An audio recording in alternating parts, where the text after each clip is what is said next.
Enfin, nous nous intéresserons à l'art à l'école avec le projet Mixart qui permet aux élèves de participer à des temps forts autour des cultures urbaines, que ce soit à travers des ateliers, des rencontres, des expos ou encore un concours.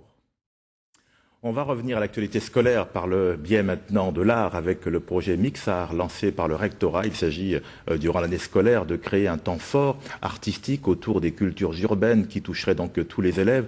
Ateliers d'artistes, rencontres, expos et concours sont proposés aux collégiens et lycéens. Un concours auquel participent 4 élèves du lycée Acajou 1 qu'ont rencontré Stéphanie Octavia et Marc Calmot.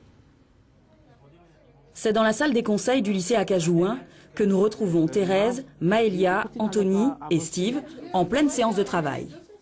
Regarde, là les chiens parlent par exemple. Ah ben. Ça fait déjà mieux que si tu mets des vrais chiens et que tu fais semblant de les faire parler. Mais là, Il y en a qui Attends. S'ils sont aussi sérieux et passionnés, c'est que ces lycéens âgés de 14 à 16 ans sont engagés dans un concours intégré dans un projet académique du nom de Mixart. L'objectif, à partir de cet abécédaire artistique, créer une affiche ou une vidéo. Notre projet est parti en fait de cette image. En fait, on a tous buté en fait sur cette image parce que en fait, on a des héros de dessins animés qui sont tous regroupés dans une seule et même image. Et on voulait faire la même chose avec des livres en fait, ils n'ont pas le même mouvement littéraire, mais ce sont tous des livres. On va les classer dans une même bibliothèque en fait. Ils sont partis sur les auteurs de la Caraïbe, avec Internet et les moyens des nouvelles technologies dont ils disposent. Et ils ont affiné leurs recherches et ils ont l'idée je ne vais pas trop dire, mais c'est l'idée de montrer en quoi la diversité culturelle transparaît à travers les livres et les choix d'écriture des auteurs.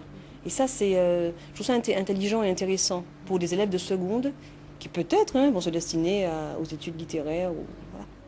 Des livres, parce que ces 4 lycéens sont les seuls de leur classe à suivre l'option littérature et société.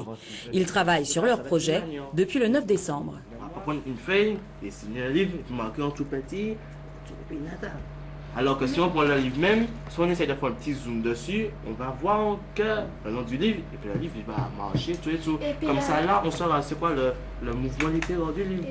Pas évident d'arriver à un compromis pour ces 4 adolescents. Alors, vidéo ou BD, le résultat sera exposé avec d'autres travaux de lycéens et collégiens de l'académie participant à ce concours Mixart, l'art liberté. Rendez-vous donc le 12 mai à l'habitation Clément au François. André Sigonas, c'est une opération qui a commencé vers le mois d'octobre et qui va s'achever aux alentours du mois de mai. Comment réagissent justement les élèves à tout cet aspect culturel, notamment autour des cultures urbaines? C'est quelque chose qui les rassemble? Écoutez, il faut dire que c'est une opération qui n'a pas été propre à la Martinique, puisqu'elle a démarré d'abord par une grande exposition donc au Grand Palais, patronnée par Boutros Ghali. Et c'est vrai que le choix à la fois d'art urbain et de bande dessinée correspond d'une part évidemment à l'attrait que ressent la jeunesse pour ces formes artistiques, mais aussi au fait que ces formes artistiques sont beaucoup plus propices que d'autres à la mixité culturelle, à la reconnaissance de l'autre et finalement à l'acceptation de toutes sortes de diversités.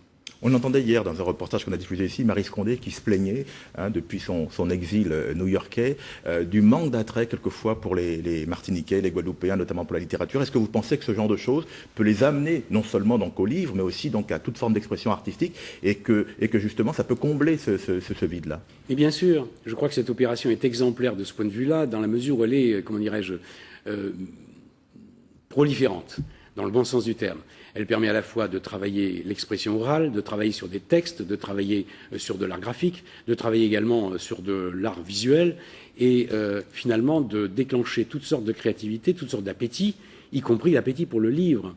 Je crois qu'on néglige trop et trop souvent le fait que les arts peuvent être déclencheurs et déclencheurs de toutes sortes d'appétits culturels, y compris bien sûr celui de la lecture. Juste un dernier mot justement à ce propos-là, puisque vous semblez, vous-même, je crois que vous êtes très intéressé par le livre. La première fois qu'on vous a reçu ici, vous avez parlé d'Aimé Césaire, que vous connaissiez et que vous appréciez donc depuis très longtemps. Est-ce que, quelque part, dans l'éducation nationale, on prend suffisamment en compte que justement ces métiers de l'art peuvent être des métiers et que toutes ces choses qui tournent autour donc, de la culture et de l'artistique peuvent être de vrais métiers? De plus en plus. Vous savez d'abord qu'il existe le concept maintenant d'industrie culturelle, et au travers de ce concept, il y a le fait que l'art peut déboucher sur toutes sortes de métiers infiniment respectables, et aujourd'hui d'ailleurs, je pense que cette opération peut déclencher aussi toutes sortes de vocations et toutes sortes d'éveil de sensibilité à sa propre capacité à créer, et donc peut-être au fait que l'on est soi-même individuellement déjà porteur d'un projet professionnel de grande qualité. André Siganos, on m'annonce dans un reportage qu'on vient de recevoir à l'instant.